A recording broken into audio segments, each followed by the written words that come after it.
Welcome to lecture number 7 of the chapter Final Accounts Without Adjustments. हमारा आज का topic है बैलेंस शीट. बैलेंस शीट कैसे बनती है? एक वेग सा आइडिया आपको ऑलरेडी मिला हुआ है जब हमने अकाउंटिंग इक्वेशंस किया था, और हमने एक basic accounting terms very first lecture उसमें सीखा था capital expenditure and revenue expenditure. Capital expenditure क्या होता है और रेवेन्यू एक्सपेंडिचर क्या होता है? जो रेवेन्यू एक्सपेंडिचर होता है वो होता है खर्चा, और जो कैपिटल एक्सपेंडिचर होता है वो होता है asset. Capital expenditure balance sheet की तरफ इफेक्ट करता है और रेवेन्यू एक्सपेंडिचर बैलेंस शीट में नहीं इफेक्ट करता. वो या डायरेक्ट एक्सपेंस होता है या इनडायरेक्ट एक्सपेंस होता है. Let's do the topic of balance sheet today. Right down the topic number 3, balance sheet. Right down the topic number 3, balance sheet.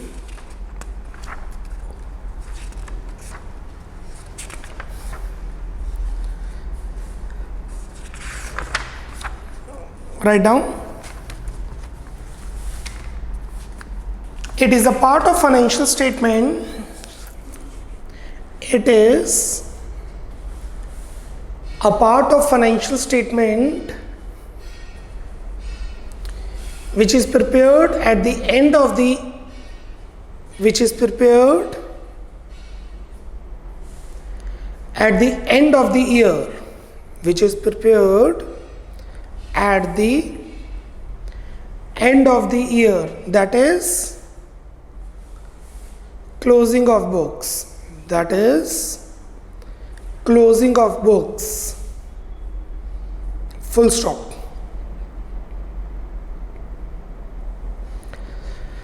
Format वगैरह मैं नहीं बता रहा हूँ क्योंकि अकाउंटिंग इक्वेशंस भी हम ऑलरेडी कर चुके हैं. लायबिलिटीज अमाउंट, एसेट्स अमाउंट, और ये फॉर द ईयर नहीं होती, एज ऑन होती है. फॉर द ईयर होता है पूरे साल के लिए.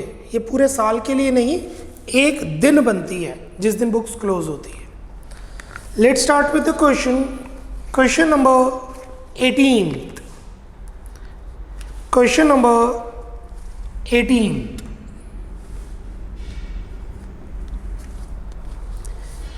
Prepare balance sheet of Shri Ramanjeet from the following balances as on 31st March 2020.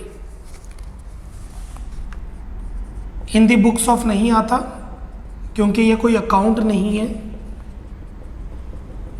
Balance sheet as eight या as on 31st March 2020.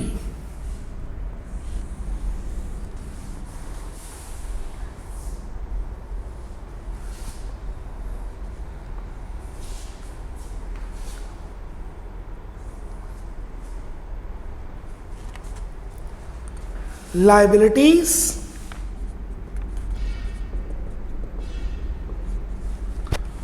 amount, assets, amount.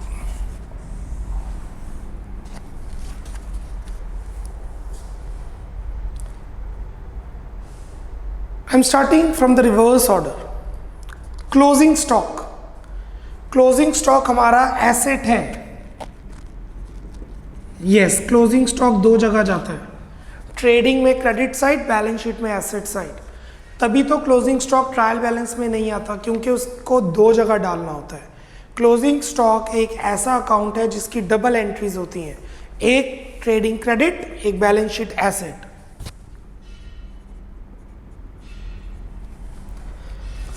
Furniture and fixtures, assets.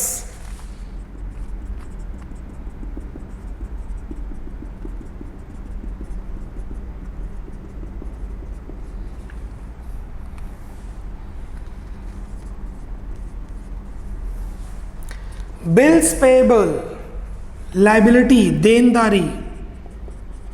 Bills payable, liability, देनदारी. Goodwill, asset, it is N intangible asset, जो आपको नजर नहीं आती पर आप feel कर सकते हैं।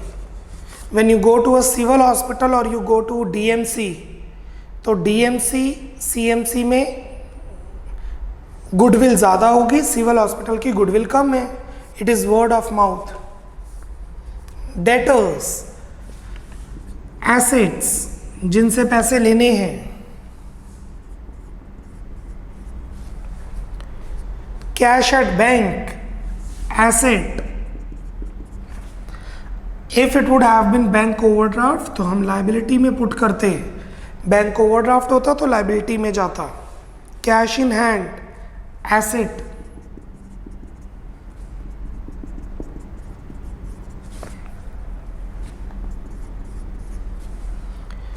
Plant and machinery, asset.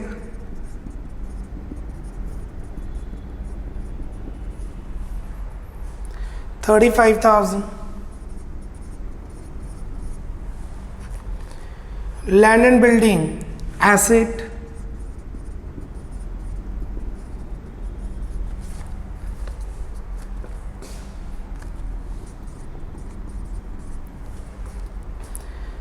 Drawings, drawings capital को कम करती है, कैपिटल में से माइनस। कैपिटल है 90,000, ड्राइंग्स कैपिटल को कम करती है 5320 माइनस P&L का credit balance. What does P&L credit balance means? P&L bracket में क्रेडिट लिख किया। What does P&L credit balance means? P&L credit balance का मतलब है कि ये आपका नेट प्रॉफिट है प्लस नेट प्रॉफिट 41,000। ये बेसिकली हमने कैपिटल अकाउंट बना लिया। लेजर में हमने कैपिटल अकाउंट बनाना सीखा था ना, ड्राइंग्स माइनस हो जाती है, प्रॉफिट प्लस हो जाता है, ये वही चीज़ है। 90,000 minus 5320 plus 41,000 is 1,25,680। Any other? We have creditors. Creditors, liability 16,700.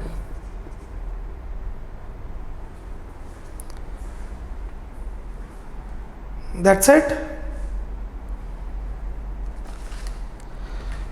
आपकी बैलेंस शीट मैच करनी चाहिए। अगर आपकी बैलेंस शीट मैच नहीं कर रही है, आपकी बैलेंस शीट मैच करनी चाहिए। अगर आपकी बैलेंस शीट मैच नहीं कर रही है, इसका मतलब बैलेंस जाएगा सस्पेंस अकाउंट में। The balance will go in suspense account.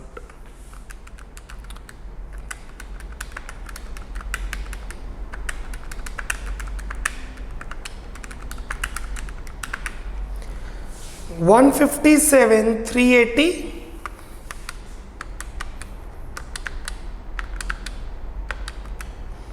that side, 157,380. Your balance sheet will match. नीचे नोट दीजिए, write down note. Note number 1,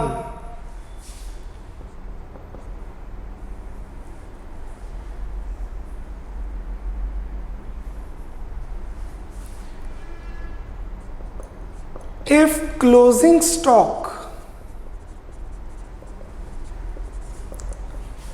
is given in trial balance,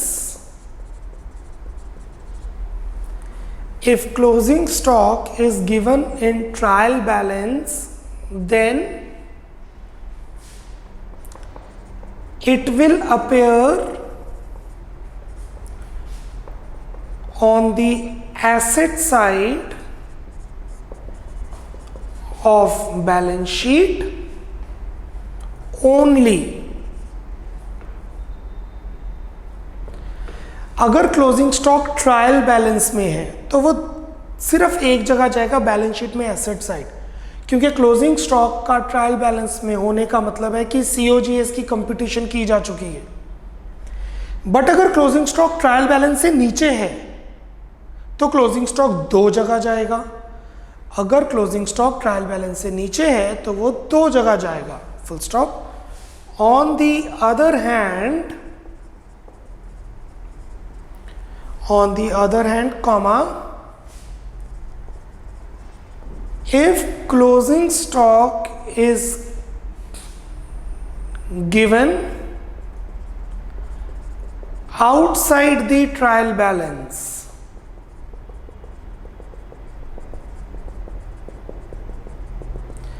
if closing stock is given outside the trial balance, then it will appear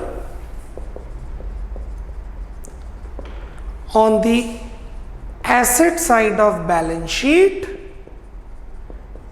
and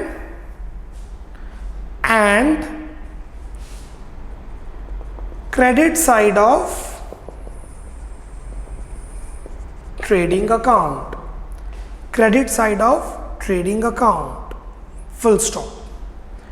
अभी आगे वाले questions में हम क्या करेंगे, trading, P&L, balance sheet तीनों इकट्ठे बनाएंगे। ट्रेडिंग, P&L और बैलेंस शीट तीनों इकट्ठे बनाएंगे। फॉर दैट रीजन मैंने आपको पहले ही दोनों चीजें क्लियर कर दी है। नंबर 2, ये जो हमने एडजस्टमेंट्स किए हैं कैपिटल में, ये बेसिकली कैपिटल अकाउंट ही है।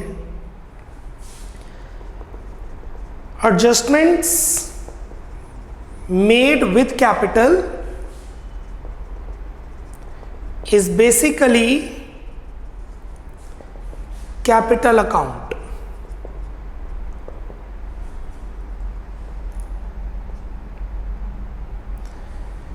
ये है ओपनिंग कैपिटल, ये है क्लोजिंग कैपिटल। आपने लेजर में कैपिटल अकाउंट बनाना सीखा है, आप इसका कैपिटल अकाउंट बना लो, आपको पता लग जाएगा वही चीज है। This is opening capital, this is closing capital.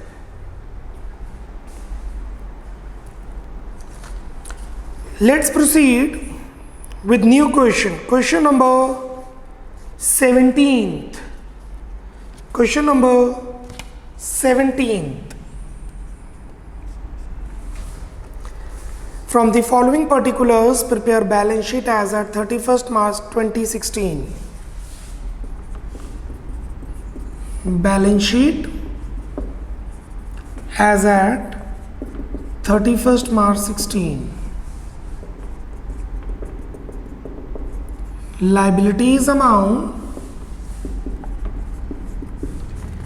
assets amount,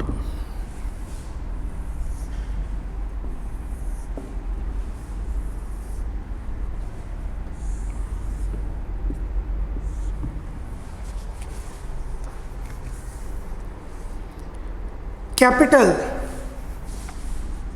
liability, internal liability, drawings capital को कम करती हैं। डेटर्स एंड क्रेडिटर्स, डेटर्स हमारे एसेट्स हैं तो उसका डेबिट बैलेंस होगा, इसको रिस्पेक्टिवली नहीं लेना। डेटर्स हमारे एसेट्स हैं तो डेबिट साइड होगा, क्रेडिटर्स हमारी लाइबिलिटीज हैं तो क्रेडिट साइड होगा। Cash in hand, asset, cash at bank, asset.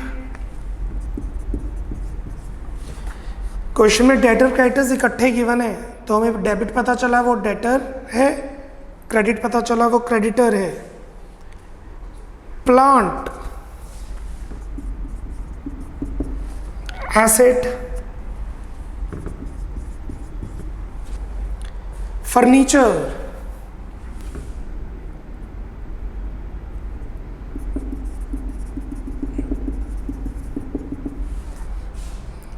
Asset. Net profit, net profit कहां से आया होगा? नेट प्रॉफिट आया होगा P&L से। कैपिटल में ऐड हो जाएगा net profit, general reserve. What is general reserve? Liability हम रिजर्व्स एंड प्रोविजन चैप्टर में कर चुके हैं। आई रिपीट, हम रिजर्व्स एंड प्रोविजन चैप्टर में कर चुके हैं। Journal reserves, provisions end funds, reserves, provision end funds profit में से बनते हैं, इसलिए इनका क्रेडिट बैलेंस होता है, इसलिए लाइबिलिटी होती है। Closing stock asset. आप देख सकते हैं ये ट्रायल बैलेंस में गिवन है। यू कैन सी ये ट्रायल बैलेंस में गिवन है, मतलब कि अगर ये क्वेश्चन फुल फ्लेज आता trading P and L balance sheet, अगर ये क्वेश्चन फुल फ्लेज आता trading P and L balance sheet, तो ये सिर्फ बैलेंस शीट में जाता, ट्रेडिंग अकाउंट में ना जाता।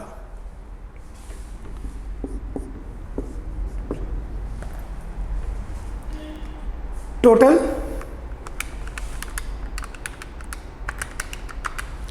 74,520, ये आ गई हमारी क्लोजिंग कैपिटल।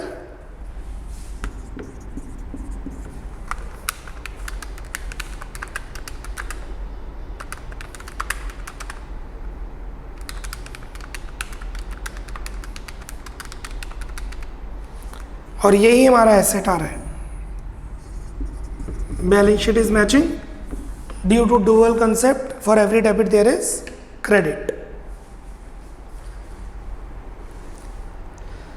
याद है कुछ कंटीजेंट लायबिलिटी के बारे में हमने पढ़ा था। जैसे ये हमारी एक फर्म है, दिस इज आवर फर्म, मेरे पे 10,000 का केस चल रहा है। इन केस हमारा इस क्वेश्चन में 10,000 का केस चल रहा होता, क्या मुझे 10,000 पे करने हैं? अगर मैं केस जीत गया, अगर मैं केस जीत गया तब मैं 10,000 नहीं पे करूंगा, बट अगर मैं केस हार गया तो मुझे 10,000 पे करने पड़ेंगे। If I won the court case I will not pay 10,000, but if I loss the court case I have to pay 10,000. That is our liability. And which type of liability it is? It is our contingent liability. ये हमारी contingent liability होती है। So यहाँ पर हम show करेंगे, इस question में है नहीं, आपको समझाने के लिए फुटनोट में contingent liability if any। contingent liability को हम बैलेंस शीट से नीचे शो करते हैं फुटनोट पे, like this. Court case amounted to ₹10,000, court case amounted to 10,000, मतलब अपने जो स्टेक होल्डर्स हैं उनको हम बता देंगे कि हमारे पे 10,000 का केस चल रहा है। That is why it is our contingent liability. Footnote इस क्वेश्चन में नहीं है, मैंने लिख दिया। 2, ये है 31 मार्च 16, इससे next day 1 April 16 opening entry pass की जाएगी। यह है 31 मार्च 16, इससे next day opening entry pass की जाएगी, और वो ओपनिंग एंट्री होगी debtors account debit, cash account debit, bank account debit, plant account debit, furniture account debit, closing, वो तो ओपनिंग स्टॉक हो जाएगा, stock account debit, to capital, to creditors, to general reserve. ये बैलेंस शीट की जो amount है, इसी से अगले साल की ओपनिंग एंट्रीज पास की जाती हैं। The amounts available in balance sheet are used to pass opening entry in the next year, that is 1 April 16। जो बैलेंस शीट की अमाउंट्स हैं उसी को हम यूज़ करेंगे ओपनिंग एंट्री डालने के लिए अगले साल 1 अप्रैल 16, और अगर कोई कंटीजेंट लायबिलिटी है तो वो फुटनोट में शो की जाएगी। Okay, Moving to question number 39. Question number 39. Distinguish between capital and revenue expenditure and state whether the following statement are item of capital or revenue expenditure. Capital expenditure items वो होती हैं जो balance sheet को effect करती हैं. जैसे मैंने 1 लाख का लैंड खरीदा या 10,000 का बैंक लोन वापस कर दिया, ये कैपिटल एक्सपेंडिचर आइटम है. रेवेन्यू एक्सपेंडिचर आइटम वो होती है जो आप रेगुलरली पे करते हैं, जिसे हम एक्सपेंस का नाम देते हैं. और एक्सपेंस दो तरह के होते हैं, direct expense and indirect expense. तो इस क्वेश्चन में बोला है पहले डिफरेंस दीजिए, फिर बताइए कैपिटल है या रेवेन्यू है. तो पहले हम पढ़ लेते हैं, फिर हम अटेम्प्ट करते हैं. First, expenditure incurred on repairs and whitewashing at the time of purchase of old building in order to make it usable. पुरानी बिल्डिंग खरीदी, उस पर पेंट करवाया. पुरानी बिल्डिंग खरीदी, उस पर पेंट किया. This is capital nature expense.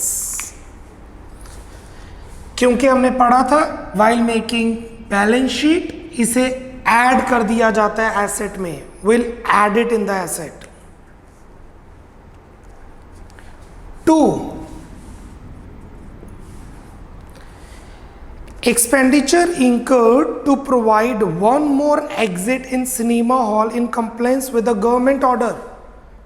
हमारा सिनेमा हॉल है, गवर्नमेंट ने ऑर्डर किया है कि एक फायर एग्जिट चाहिए, तो मुझे एक एग्जिट गेट बनवाना पड़ा. ये जो खर्चा किया है, ये कौन सा खर्चा है? कैपिटल नेचर का, नॉन रेकरिंग इन नेचर, कभी कभार होगा, हमारी बिल्डिंग में ऐड हो जाएगा. Third, registration fees paid at the time of purchase of a building. Building खरीदी, उस पर रजिस्ट्रेशन फीस पे की. बिल्डिंग खरीदी, उसकी रजिस्ट्रेशन, कैपिटल प्लस हो जाएगा कैपिटल में. हमने बिल्डिंग खरीदी 10 लाख की, 1 लाख का खर्चा कर दिया, तो बिल्डिंग पड़ी 11 लाख की. That is why it is capital expenditure. Fourth, expenditure incurred for the maintenance of a tea garden which will produce T after 4 years. खर्चा किया टी गार्डन पे, टी बनेगी 4 साल के बाद. कैपिटल, गार्डन बनाया, एसेट है. Fifth, depreciation charge on building.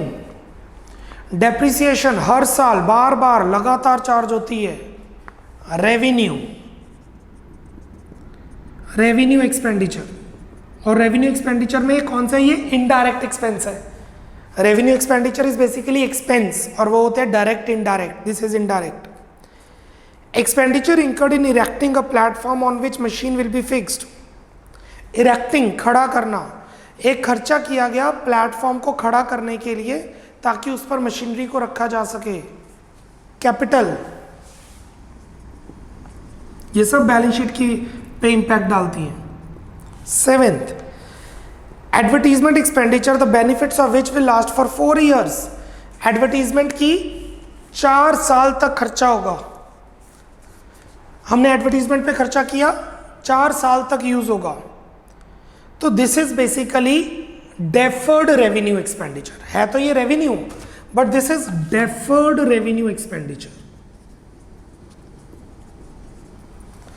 Capital expenditure मतलब गार्डन बनाया, गार्डन तो हमेशा हमारे साथ रहेगा ना. डेफर्ड रेवेन्यू एक्सपेंडिचर का मतलब है 4 साल के लिए एडवर्टीजमेंट पे कर दी. ध्यान देना, एडवर्टीजमेंट रेवेन्यू एक्सपेंडिचर है, एडवर्टीजमेंट रेवेन्यू एक्सपेंडिचर है, बट 4 साल के लिए पे कर दी, तो इसलिए वो डेफर्ड हो गया. कि हमने रेवेन्यू एक्सपेंडिचर डेफर्ड मतलब आने वाले सालों के लिए पे किए. So this is basically deferred revenue expenditure. So write down answer number 39. Write down answer number 39. Paragraph form में मैं लिखवा रहा हूं.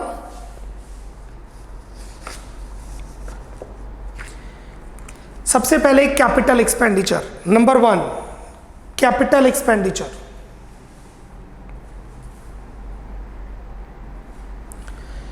It is an expenditure incurred to, सबसे पहले नंबर 1 पैराग्राफ में लिखिए, number 1 capital expenditure,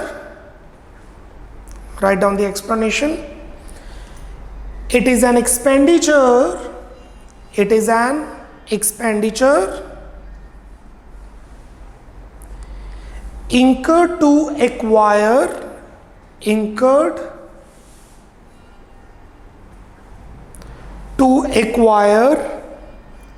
assets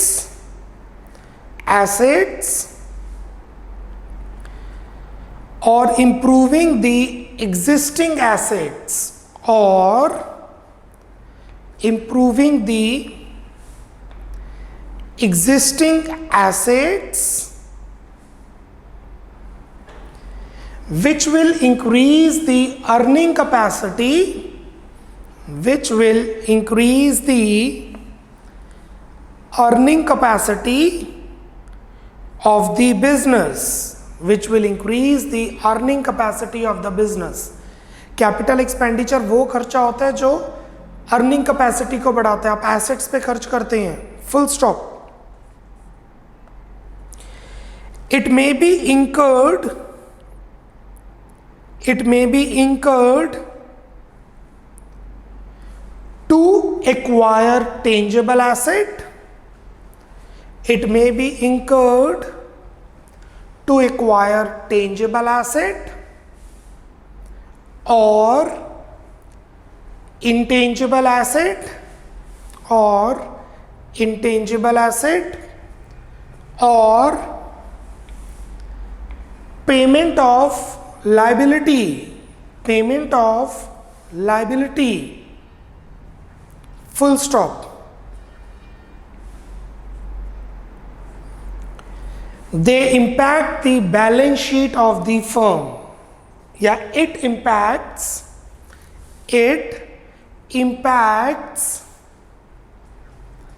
the balance sheet of the firm, full stop. Thus, comma,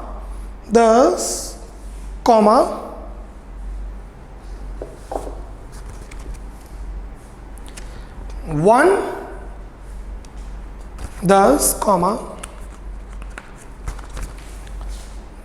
1, 2, 3, 4 and 6.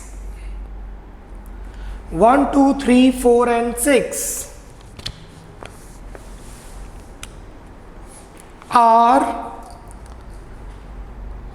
capital expenditure items. Thus, comma, 1, 2, 3, 4 and 6 are capital expenditure items.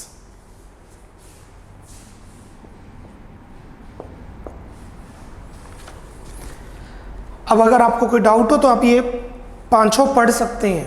पहला था पुरानी building पर paint करवाना, दूसरा था सिनेमा हॉल में एक और गेट लगवाना, थर्ड था बिल्डिंग पर रजिस्ट्रेशन फीस पे करना, फोर्थ था गार्डन पर खर्चा करना, 4 साल के बाद टी प्रोड्यूस होगी, और six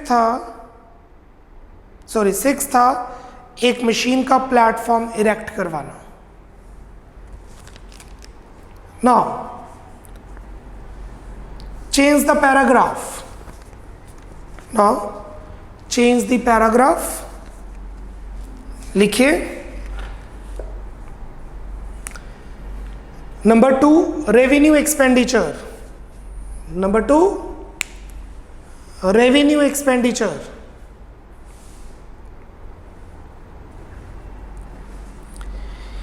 It is the expenditure incurred,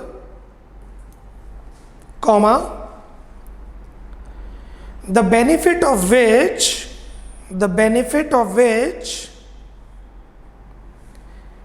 is consumed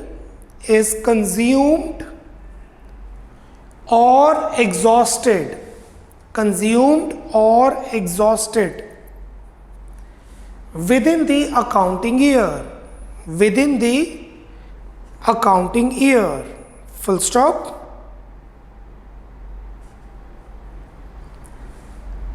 It is also known as expense.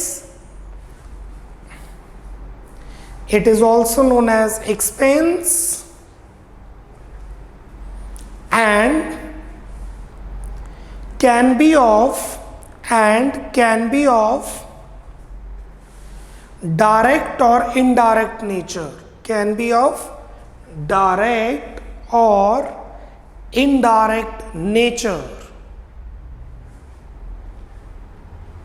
Full stop.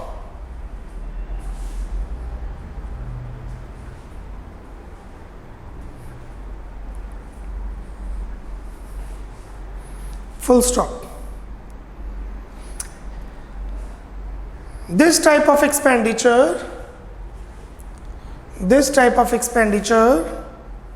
does not impact the balance sheet items. This type of expenditure does not impact the balance sheet items. Full stop. Thus, full stop. Thus, fifth and seventh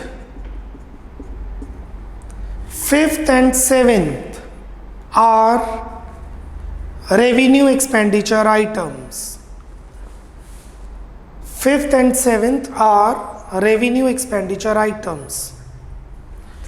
question में deferred revenue के बारे में नहीं बोला तो मैंने deferred revenue लिखवाया नहीं. रेवेन्यू एक्सपेंडिचर अगर 1 साल से ज़्यादा के लिए पे कर दिया जाए पर वो एसेट ना हो तो उसे डेफर्ड रेवेन्यू एक्सपेंडिचर कहते हैं. राइट. जैसे कि मैं चाहता हूँ आप 4th पॉइंट पे ध्यान दें. हमने टी गार्डन की मेंटेनेंस पे खर्चा किया, टी 4 साल बाद आएगी. ठीक है. अगर तो वो टी गार्डन हमारा ही है तो वो कैपिटल हो गया क्योंकि एसेट हो गया. हमने गार्डन बनाया है नया, हमारे लिए एसेट है. हाँ, अगर वो गार्डन रेंट पे है तो वो डेफर्ड रेवेन्यू एक्सपेंडिचर हो गया क्योंकि आपने 4 साल के लिए सीधा रेंट पे कर दिया मेंटेनेंस का. सो गार्डन खरीद के मेंटेनेंस की तो वो कैपिटल एक्सपेंडिचर हो गया. गार्डन रेंट पे लेके मेंटेनेंस की तो वो रेवेन्यू एक्सपेंडिचर हो गया क्योंकि गार्डन खरीदना हमारा एसेट है. मैं बात कर रहा हूं पॉइंट नंबर 4 की. गार्डन खरीदना हमारा एसेट है इसलिए वो कैपिटल एक्सपेंडिचर है. गार्डन रेंट पे लेना, रेंट हमारा एक्सपेंस है तो वो रेवेन्यू एक्सपेंडिचर है. बट आपने 4 साल के लिए इकट्ठा रेंट पे कर दिया तो वो आपके लिए डेफर्ड रेवेन्यू एक्सपेंडिचर है.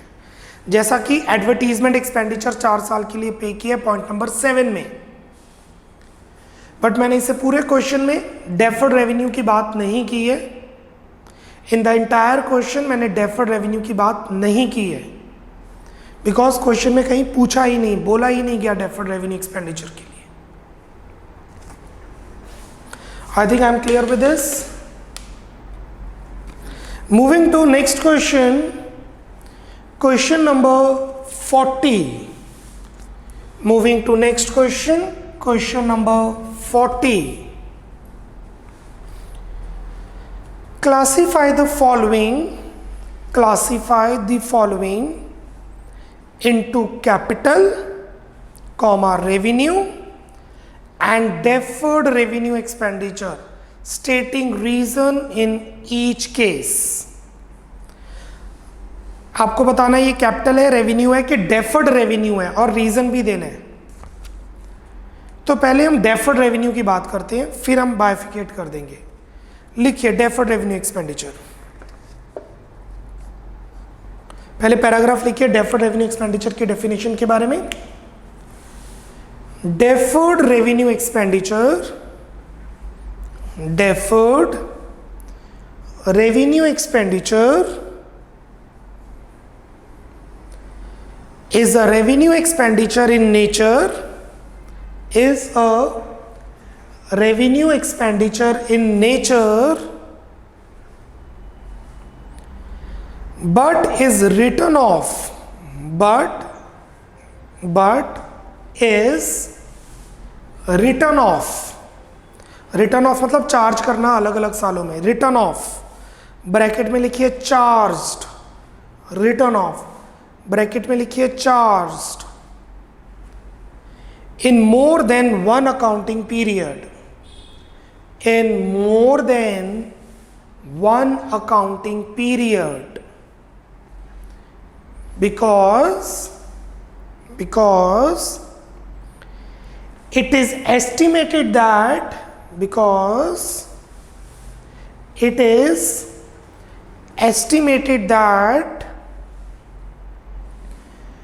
benefit of such expenditure will accrue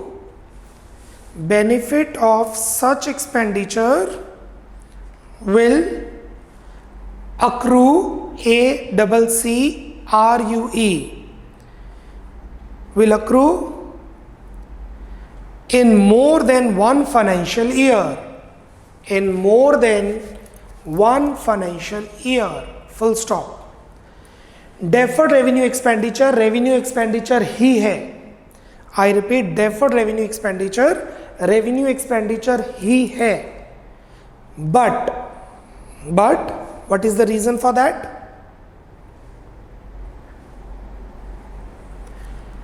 वो एक साल के लिए पे नहीं होता, काफी सारे सालों के लिए पे होता है। जैसे मैंने 1 लाख पे किया 4 साल के लिए, तो मैं 1 लाख का खर्चा नहीं, हर साल 25,000 शो करूंगा as an expense. So let's move to the points. Number 1 मैं शॉर्ट फॉर्म में लिख देता हूं। We have 8 points, 1 2 3 4। Let it be 1, legal expenses incurred by the concern for income tax appeal. Legal expenses pay किए income tax के लिए, government ने income tax ज़्यादा मांगा, हमने अपील कर दी, उसके लिए खर्चा किया। Revenue expenditure, reason it is an indirect expense, ये एक इनडायरेक्ट एक्सपेंस है, इसीलिए P&L में डेबिट साइड जाएगा। ये पेपर में ऐसे नहीं लिखना, पेपर में लिखेंगे आप legal expenses incurred by the concern for income tax appeal ₹7,800 is an example of revenue expenditure because it is an indirect expense and hence debited in P&L account. 2, ₹25,000 spent on experiment which was not successful. 25,000 रुपए खर्च किए एक experiment में, वो successful नहीं हुआ। Expense, revenue expenditure, indirect expense. हाँ, अगर ये सक्सेसफुल हो जाता तो ये एसेट बन जाता। अगर एक्सपेरिमेंट एक सक्सेस हो जाता तो आगे वाले कामों में सालों में काम आता, फिर वो हमारा एसेट बन जाता। 3, an industry shifted its plant to more suitable site and incurred in removing and reinstalling the plant.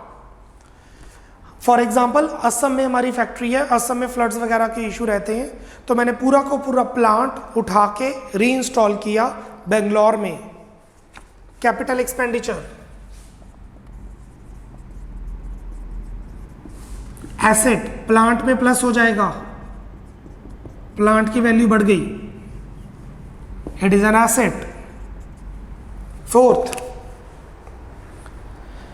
compensation paid to retrench employees for loss of employment due to some problem। मैंने अपने employees को job से निकाला, उसके लिए मुझे कुछ पैसे देने पड़े।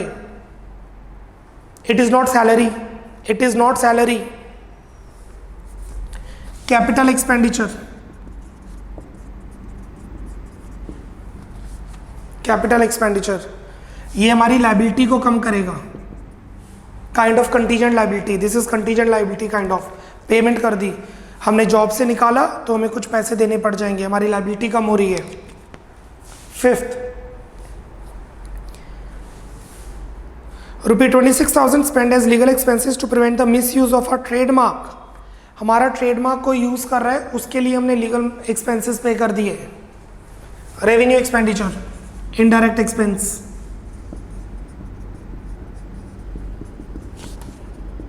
हमारा ट्रेडमार्क को यूज कर रहा था, हमने केस कर दिया उसके ऊपर, हमें जो खर्चा पड़ा that is indirect expense. 6th, company border new machinery, machinery खरीदी, कैपिटल एक्सपेंडिचर। मशीनरी खरीदी है, कैपिटल एक्सपेंडिचर, एसेट बढ़ गया। 7th, custom duty paid on import of machinery, Japan से मशीनरी मंगवाई, उस पर टैक्स दिया, जापान से मशीनरी मंगवाई, उसके ऊपर टैक्स दिया, कस्टम ड्यूटी दी, कैपिटल एक्सपेंडिचर, एसेट पे प्लस हो जाएगा।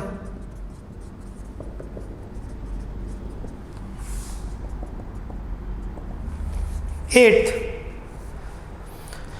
10,000 paid for electricity bill, electricity bill पे किया, revenue expenditure, expense,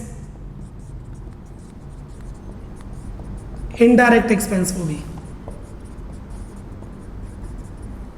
expense of indirect nature. ये जो 4th पॉइंट है इस पे स्टार मार्क कीजिए, ये हमारा एक्सपेंस भी हो सकता है। अगर आप हर साल अपने वर्कर्स को निकालते हैं और पेमेंट करते हैं, रेगुलर है आपके लिए, आप हर साल वर्कर्स को निकाल देते हैं, उनको पेमेंट देते हैं, फिर नया स्टाफ रखते हैं, फिर वर्कर्स को निकाल देते हैं, नया स्टाफ रखते हैं, तो आपके लिए रेकरिंग इन नेचर है।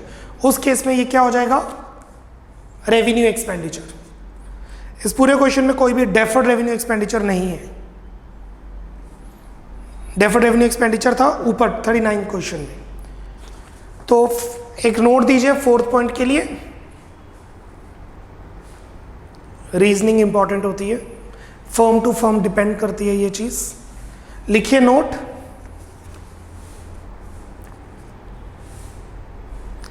Compensation paid to retrenched employees, retrenched मतलब जिनको निकाला गया है, lay off, compensation paid to retrenched employees can be considered as revenue expenditure, can be considered as